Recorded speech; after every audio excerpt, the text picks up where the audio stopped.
নাজিয়া ইলাই খান নিজেকে মুসলিম বলছে, কিন্তু এই মুসলিম নয়।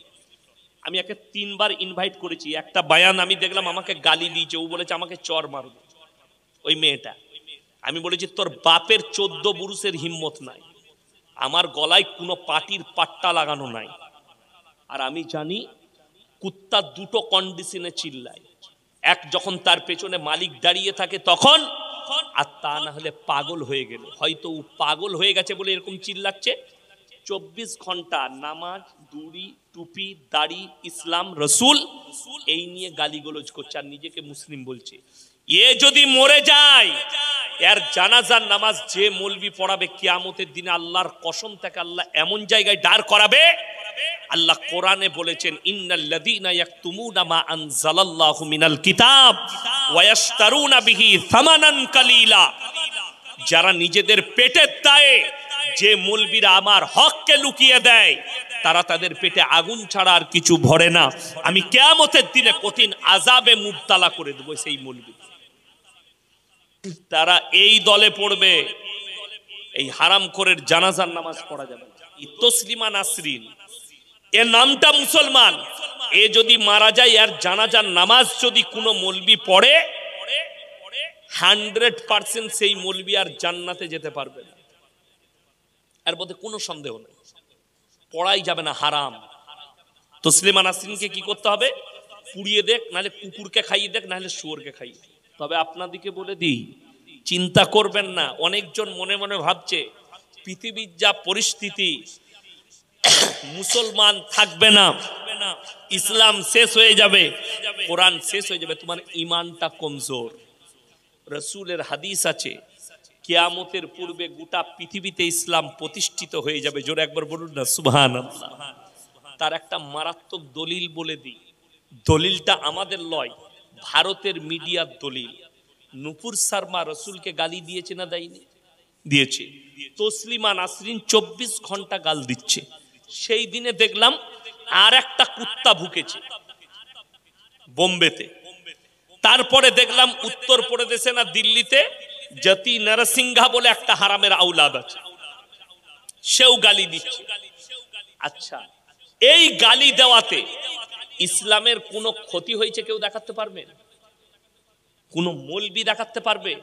আর আমি আপনাকে বলে দিচ্ছি, আল্লাহর কসম করে বলছি, ওরা না যা গালি দিয়েছে তার লক্ষ লক্ষ গুণ বেশি লাভ হয়েছে। জোরে একবার বলবেন না সুবহানাল্লাহ। দলিলটা বলে দিই, প্রুফটা কি? 6 মাস না 7 মাস আগে আমাদের দেশে একটা সুন্দর বাবা বেরিয়েছে, ধীরেন্দর শাস্ত্রী বাগেশ্বর ধাম বাবা, সুন্দর দেখতে। কিছুদিন আগে বেরিয়েছিল যাত্রায়, অমুসলিম হিন্দু ভাইদিকে নিয়ে, কাটোগে তো বাটোগে। এই বাবা বলছে, मुसलमान के दुकान से कोई सामान मत खरीदो। ये बाबा पखंडी बाबा है। इसी बाबा ने मीडिया के सामने कहा, मेरे बहन का शादी के टाइम किसी मेरे हिंदू भाई ने मेरे को पैसा नहीं दिया। एक मुसलमान दोस्त था, उन्होंने मेरे को 20,000 रुपया उधार दिया, तो मैंने अपने बहन का निकाह कराया। इससे बड़ा पखंडी बाबा और कोई हो सकता?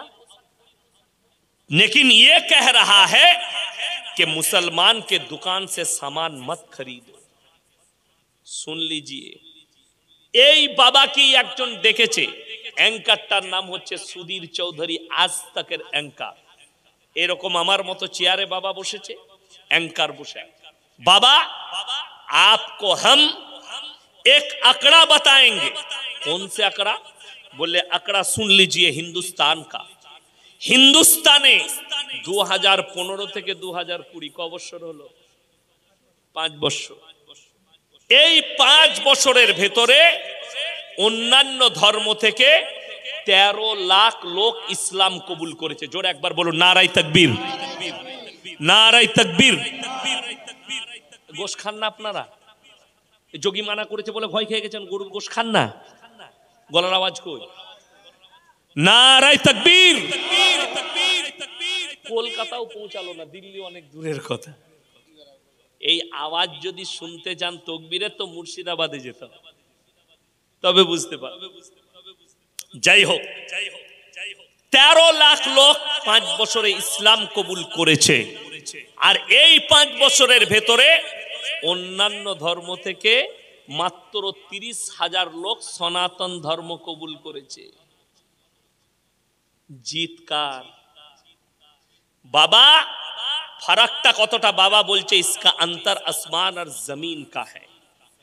और इसीलिए है कि किसी मुसलमान मौलवियों ने श्री राम जी को हम गाली नहीं देते, तुम हमारे रसूल को गाली देते हो, लेकिन हम तुम्हारे श्री राम जी को हम गाली नहीं दे सकते, श्री किशन जी को गाली नहीं दे सकते।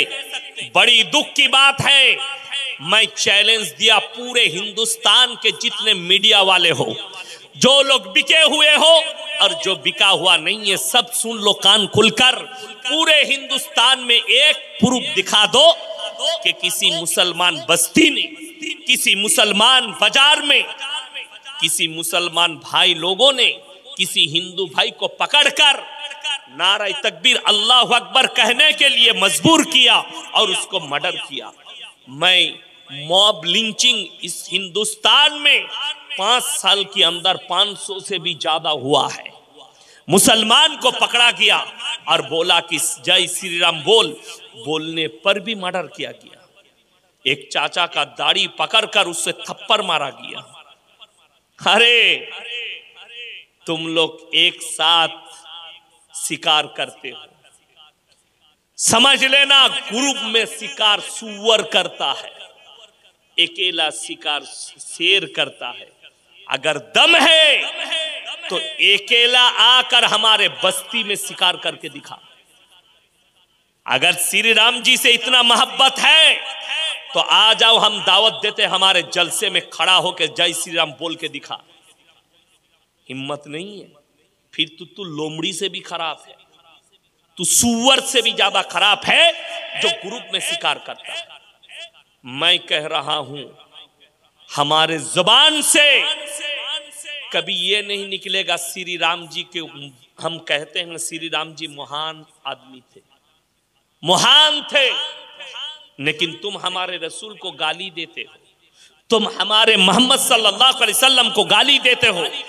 मस्जिद के ऊपर चढ़कर श्री राम के झंडा लहराया जाता है हिंदुस्तान में, मस्जिद को तोड़ा जा रहा है।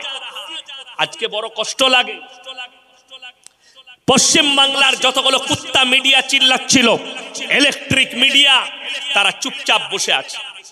আর একটা আছে আমাদের আরামবাগ টিভি, শফিকুল।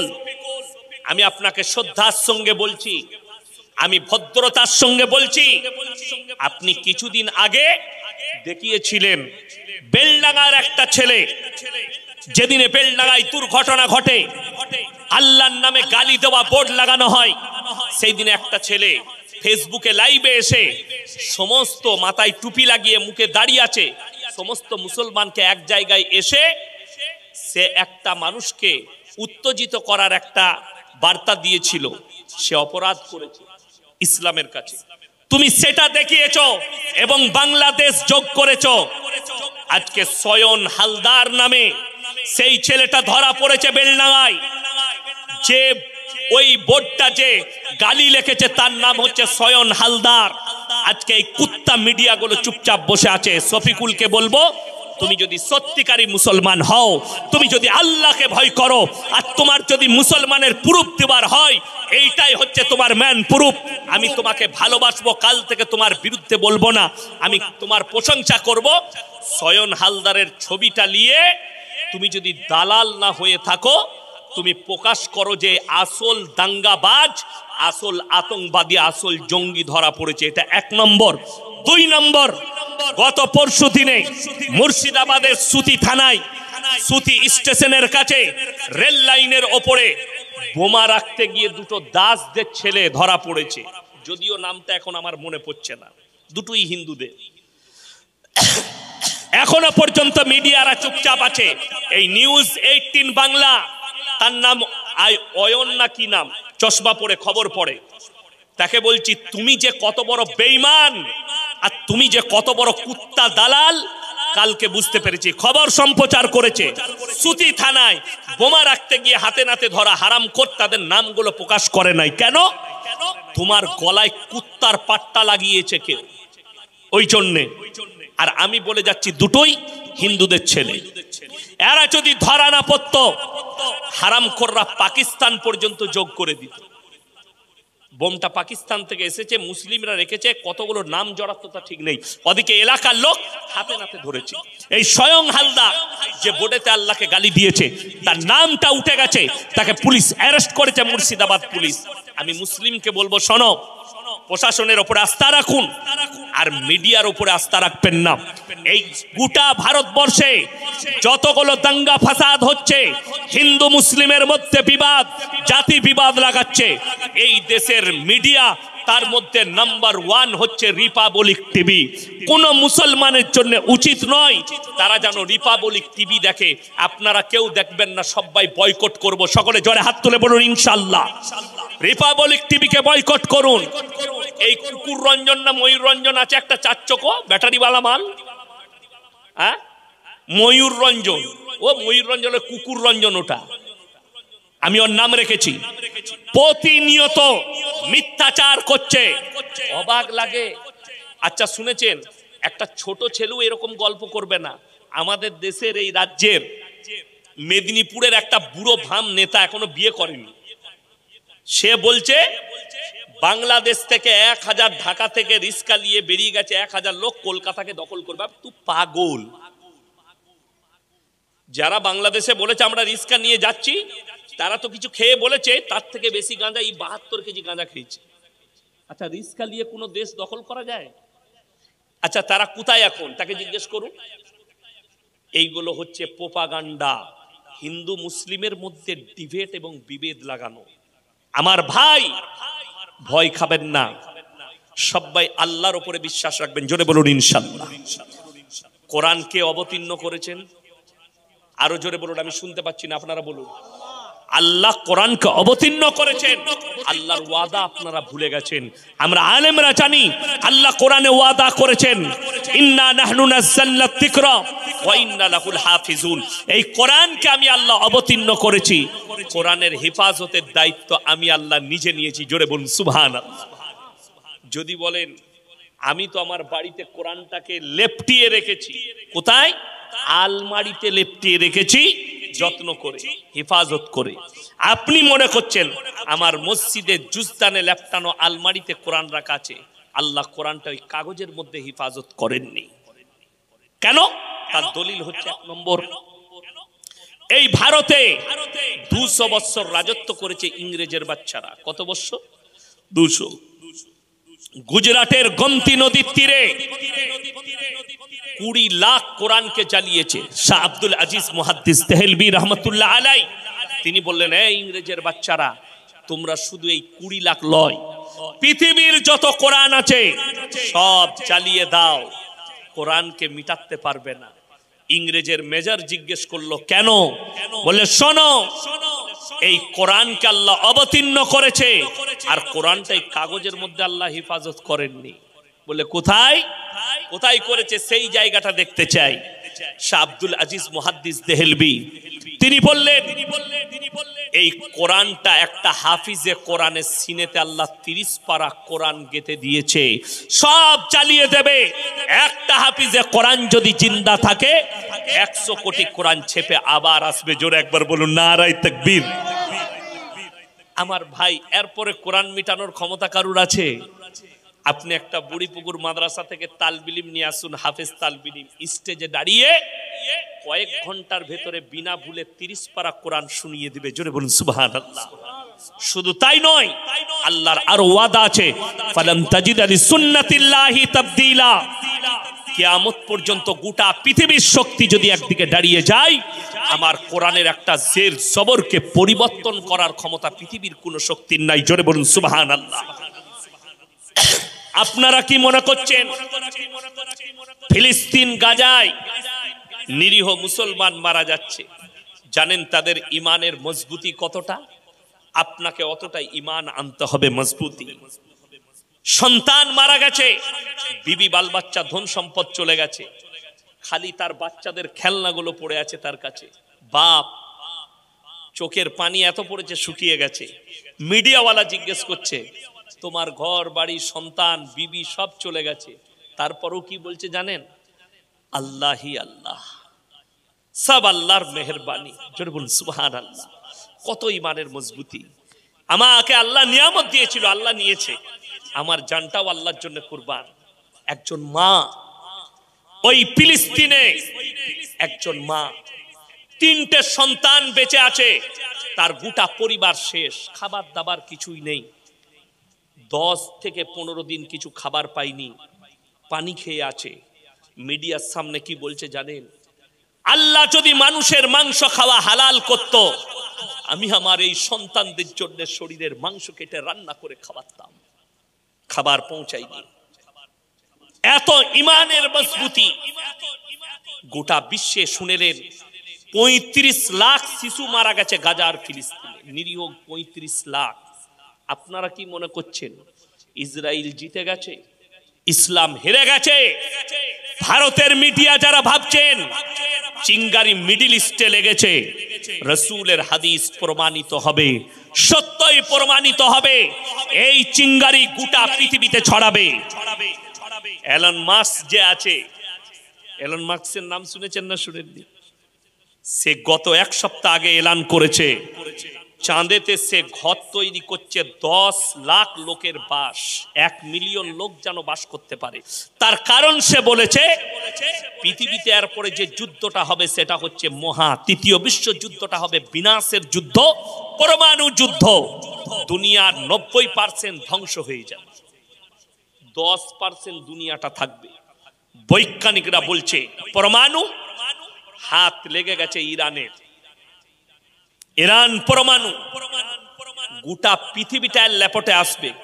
20 কোটি মুসলমানের প্রাণহানি হবে গোটা পৃথিবীতে, 20 কোটি। ইসলাম প্রতিষ্ঠিত হবে, দাজ্জালের আবির্ভাব ঘটবে, ইমাম মেহেদী প্রকাশ পাবে। আপনারা কি মনে করছেন আল্লাহ কিয়ামতের ময়দান করবেন 24 পরগনাটা, কলকাতাটা, মক্কা মদিনা?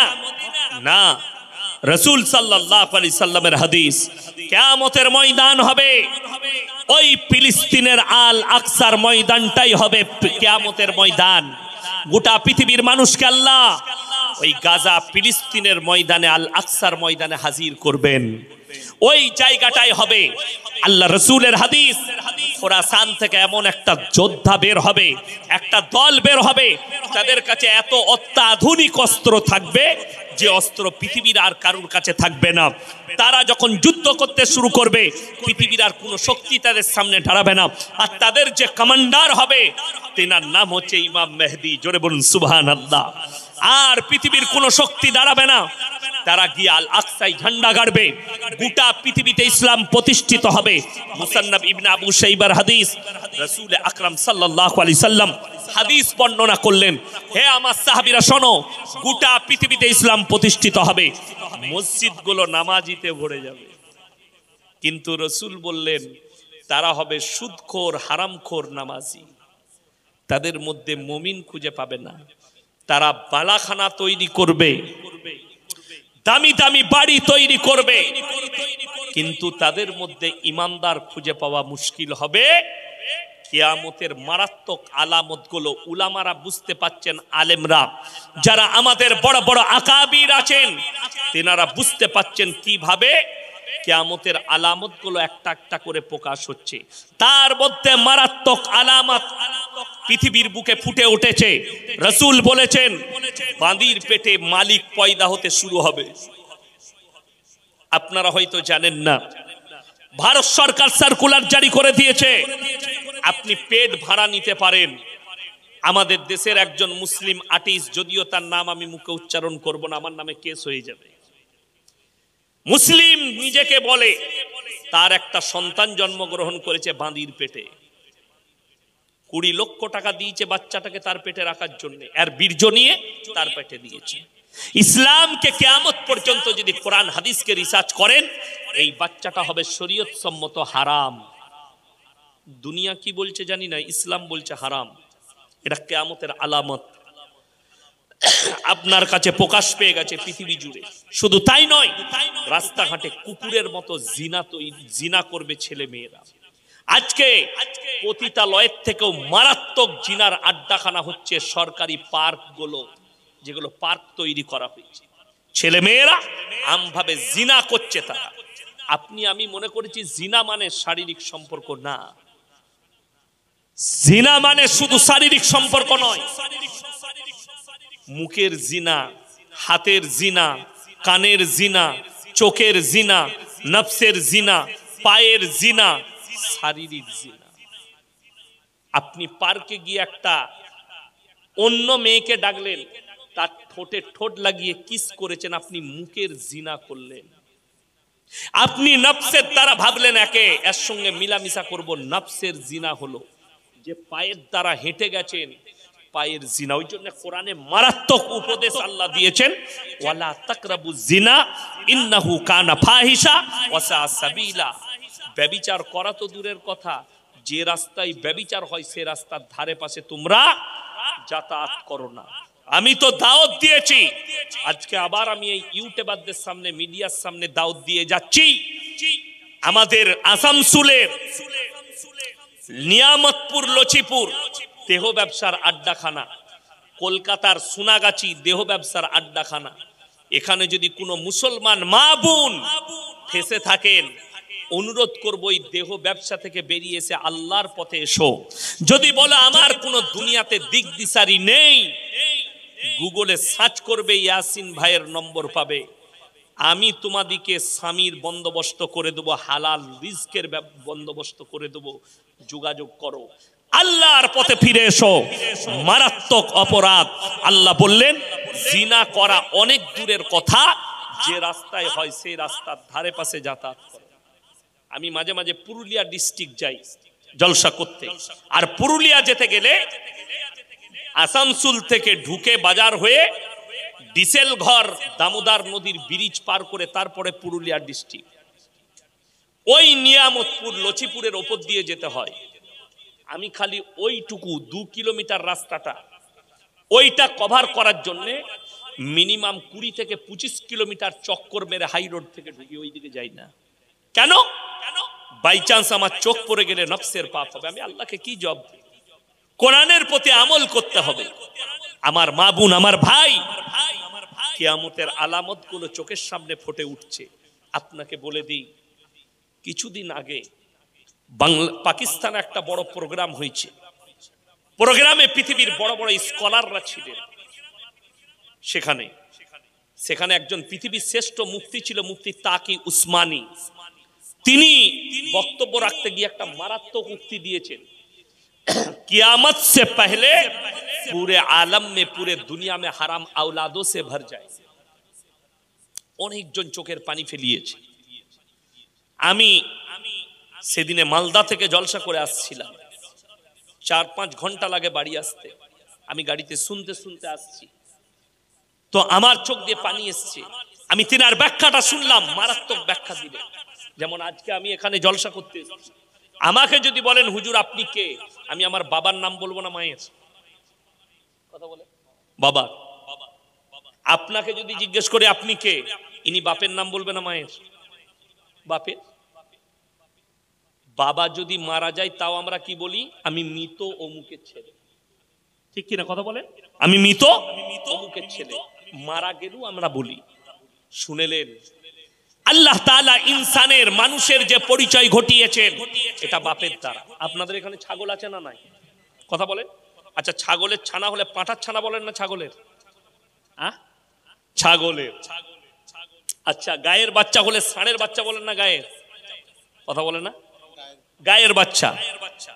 বড় কষ্ট লাগে। আল্লাহ জানোয়ারের পরিচয় ঘটিয়েছেন মায়ের দ্বারা, ইনসানের পরিচয় ঘটিয়েছেন বাপের দ্বারা। আমার ভাই, আপনি বুঝতেই পারবেন না বেঈমান কাফেররা কিভাবে চালিয়েছে আপনার উপরে অস্ত্র, আপনি ফেসে যাচ্ছেন। আজকে আমাদের যুবক যুবতীরা জিনার প্রমোট করতে লেগেছে। রিলেশনশিপে আছি, ওই মেয়েটার সাথে আমার রিলেশন আছে, ওই মেয়েটার সাথে আমার লাভ আছে, ইসলামী শরীয়তে হারাম।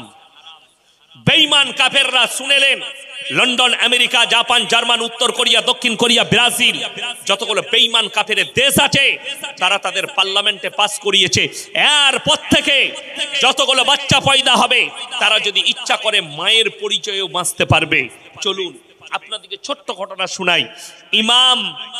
ইমাম আবু হানিফা রাহিমাহুল্লাহ, তিনার কাছে কিছু ভদ্র মহিলা এলেন, আর তারা বললেন, হে যুগের ইমাম, ইসলামী শরীয়তে একটা পুরুষ 4টা বিবাহ করতে পাবে, একটা নারী কেন 4টা স্বামী রাখতে পাবে না? ইমাম আবু হানিফা রাহিমাহুল্লাহ বললেন, এক কাজ করো, তোমরা কাল সকালে, আমি উত্তর দেবো, যাও সকালে আসবে। তো সঙ্গে সঙ্গে তারা চলে গেছে।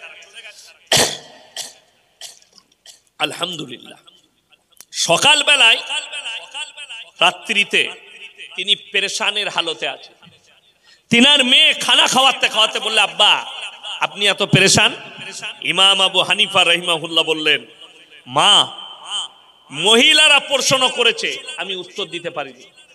ইমাম আবু হানিফা রাহিমাহুল্লাহর মেয়ে বললেন, আব্বু কালকে তাদেরকে আমার কাছে পাঠান, আমি উত্তর দেব। ইমাম আবু হানিফা রাহিমাহুল্লাহ ফজরের নামাজ পড়ে বসে আছেন নিজের দরবারে। মহিলারা পর্দায় হাজির। তুমি বলেছিলে ফজরের পরে বলবে। তিনি বললেন, তোমরা আমার মেয়ের কাছে চলে যাও। সেই ভদ্র মহিলারা তিনার মেয়ের কাছে গেলেন, যাওয়ার পরে বললেন, তুমি নাকি আমাদের উত্তর দিবে? হ্যাঁ অবশ্যই দেব, বসে যাও। সমস্ত মহিলারা বসে গেলেন। রেওয়ায়েতে আছে একটা করে কটরা ধরিয়ে দিলেন, ধরো, এটা কি হবে? তোমরা পর্দার আড়ালে যাও, নিজের নিজের স্থান থেকে দুধ বের করে নিয়ে এসো। সমস্ত মহিলারা নিজের নিজের স্থান থেকে দুধ বের করে নিয়ে এলো, একটা বড় পাত্রের মধ্যে ঢেলে দিলেন, সব মিক্স হয়ে গেল। এরপরে ইমাম আবু হানিফা রাহিমাহুল্লাহর মেয়ে বললেন, তোমরা নিজের নিজের দুধগুলো বের করে নাও। এরা পেরেশান, এই দুধগুলো মিক্স হয়েছে, আমি কেমন করে আমরা বার করব? ইমাম আবু হানিফা রাহিমাহুল্লাহর মেয়ে বললে, শোনো, একটা ছাগল যদি মাঠে যায়, 5টা পাঁঠা তার সাথে মিলামিশা করতে পারে। কার বীর্য থেকে বাচ্চা হয়েছে আল্লাহ ছাড়া কেউ জানে না। একটা ষাঁড়, একটা গাই যদি মাঠে থাকে, 5টা ষাঁড় মিলামিশা করতে পারে। কার বীর্য থেকে বাচ্চা হয়েছে এটা আল্লাহ ছাড়া কেউ জানে না। তোমরা যদি, সেই যুগটা ছিল সায়েন্সের যুগ নয়, টেকনোলজির যুগ নয়, সেখানে তিনি যুক্তি দিয়ে বুঝাচ্ছেন, শোনো, তোমরা যদি 4টা স্বামী রাখতে চাও, বাচ্চাটা কার বীর্য থেকে হয়েছে এটা সমাজে দ্বন্দ্ব দাঁড়িয়ে যাবে, সংশয় দাঁড়াবে। আর আল্লাহ ইনসানের পরিচয় বাপের দ্বারা দিয়েছে, মায়ের নয়। তোমাদের মধ্যে আর জানোয়ারের মধ্যে কোনো ফারাক থাকবে না। চলে বলুন সুবহানাল্লাহ। আমাদের ভারতে এই জানোয়ারের আচরণটা কাদের কাছে আছে? কিছু আর্টিস্ট, কিছু খেলোয়াড়, এদের কাছে এগুলো আছে। আর আমাদের শিক্ষিত সমাজ মনে করছে এরাই হচ্ছে চলার পথ। আল্লাহর কসম, চলার পথ যদি তুমি নিজেকে মুসলমান বলো, ওই ফিল্মের হারামের আউলাদ আর্টিস্টরা নয়, ওই নাচনেওয়ালারা নয়, ওই নাচনেওয়ালি নয়। যদি চলার পথ কেউ হয় রাসূল আকরাম সাল্লাল্লাহু আলাইহি সাল্লাম, হে আমার মা বোন, তুমি যদি চলতে চাও, হযরতে ফাতেমার মতো জিন্দেগি করো, হযরতে আসমার মতো করো, হযরতে জৈনবের মতো করো, মা খাদিজাতুল কুবরা রাদিয়াল্লাহু তাআলা আনহার মতো করো। ওইটাই হচ্ছে তোমার চলার পথ। আজকে আমাদের দেশে যে মেয়ে যত শরীর খুলবে, তার দাম তত বেশি ইউটিউবার, ফেসবুকে তাকিয়ে দেখেন, তার ভিউজ তত বেশি। কদিন আগে দেখছিলাম, এই আপনাদের কলকাতায় কোনো জায়গায় একটা মেয়ে শুধুমাত্র একটা সরু গেঞ্জি পরে বিরিয়ানি বিক্রি করছে, নাউজুবিল্লাহ। আর তার কাছে যুবকদের ভিড়। হাওড়াতে অঙ্কুরহাটিতে ছোট প্যান্ট পরে শরীর খুলে চা বিক্রি করছে। আগে সিরিয়াল করত, এখন দেখছি চা বিক্রি করছে। ভিড় কাদের? যুবকদের। চায়ের ভিড় লয়, কিসের ভিড়? তার শরীরের ভিড়, তার আকৃতির ভিড়। আর এই যতগুলো ছেলে জিনা করার নিয়তে চা খেতে যাবে, কিয়ামতের দিনে এই মেয়েটা জান্নাতের খুশবু পর্যন্ত পাবে না, এর জন্য জাহান্নাম ওয়াজিব হয়ে যাবে। এতগুলো ছেলেকে জিনা করায় উদ্বুদ্ধ করেছে। আমার ভাই, আমার মা বোন, ইসলামে পর্দা ফরজ। এই দেখেন আমার পকেটে আছে মনে হয়, আপনাদেরকে উদাহরণ দিয়ে বুঝাই, যদি বুঝে যান আপনারও মঙ্গল আমারও মঙ্গল, আপনারা কিয়ামতের দিনে বেঁচে যাবে। পকেটে ভরলে মনে হলো নাই, বার করে নিচে আমার বিটি চকলেট, একটা 1 টাকা দামি চকলেট, খোলা থাকে না প্যাকেটের মধ্যে থাকে, কথা বলে। আচ্ছা 1 টাকা চকলেটটার মূল্য বেশি না আপনার বিবির একটা নারীর মূল্য বেশি? কথা বলে না, একটা নারীর মূল্য বেশি। আল্লাহ তাআলা সূরা নিসা অবতীর্ণ করেছে, একটা মায়ের কি ইজ্জত দিয়েছে। সূরা নিসাটা পড়লে মানে কোরআনটা খুলে পড়লে আপনি বুঝতে পারবেন যে একটা নারীর কতটা ইজ্জত। আল্লাহ কোরআনে বললেন ওয়াদরিব খুমুরিহিন্না আলা জুনুবিহিন, হে নারী তুমি ঢেকে লাও, পর্দা করে লাও, তোমরা কোনোদিন লজ্জিত হবে না, ধর্ষিত হবে না, কোনোদিন বেজ্জতি হবে না। একটা চকলেট 1 টাকার যদি খুলে দিলে তার ইজ্জত নষ্ট হয়, আপনার বিবি যদি শরীর খুলে দেয় তার কতটা ইজ্জত নষ্ট হবে। একটা কলা কেউ যদি আপনার বাজারে ছিলে বিক্রি করে আপনি খাবেন কেন? ধুলো পড়ে মাছি বসেছে, এই কলা খাবো না, ইজ্জত নষ্ট হয়ে গেছে। আপনি কলাটা ছিলে দিলে তা কলার ইজ্জত বুঝতে পারলেন, আর আপনার বিবির আপনার বিটির ইজ্জত বুঝতে পারেননি। আল্লাহ তাদেরকে কতটা ইজ্জত দিয়েছে। অনেক মেয়ে, অনেক মুসলিম সমাজ, অনেক মুসলিমরা শিক্ষিত ঘর, তারা ভাবছে শিক্ষিত মুসলিমরা যে এই মৌলবীরা কিছুই জানে না, ছোট ড্রেস পরা তো মেয়েদের জন্য এটা মডেলিং এর যুগ, ছোট ড্রেস পরবে। যদি ছোট কাপড় পরাটা মডেলিং হয়, জেনে রেখে দিবেন এই 24 পরগনার সব থেকে বড় মডেলিং হচ্ছে কুত্তাগুলো, যারা কোনো ড্রেসই পরে না। এই কুত্তাগুলো হচ্ছে সব থেকে বড় মডেলিং। বড় কষ্ট লাগে, এই দেশের আইনের প্রতি দুঃখ হয়। একটা মেয়ে যদি হিজাব পরে আর বোরকা পরে স্কুলে যায়, তাকে কোর্টেতে কেস লড়তে হয়, আর একটা মেয়ে যদি ন্যাংটো ঘুরে বেড়ায় সে বাহবা পায়। ঠিক বললাম না? ফেসবুকে সে লাইক পায়, ফেসবুকে সে কমেন্টে প্রশংসা পায়। কেউ লেখে নাইস, কেউ লেখে বিউটিফুল, কেউ লেখে আই লাভ ইউ, কেউ লেখে তোমার চেষ্টা ভালো, কেউ লেখে তোমার ঠ্যাংটা ভালো। অথচ একটা মুসলিম নারী সে নিজেকে পর্দা করে স্কুলে নিয়ে গেলে তাকে কেস লড়তে হয়। এর থেকে দুঃখ আর কিছু হতে পারে? এর থেকে বেদনা আর কিছু হতে পারে?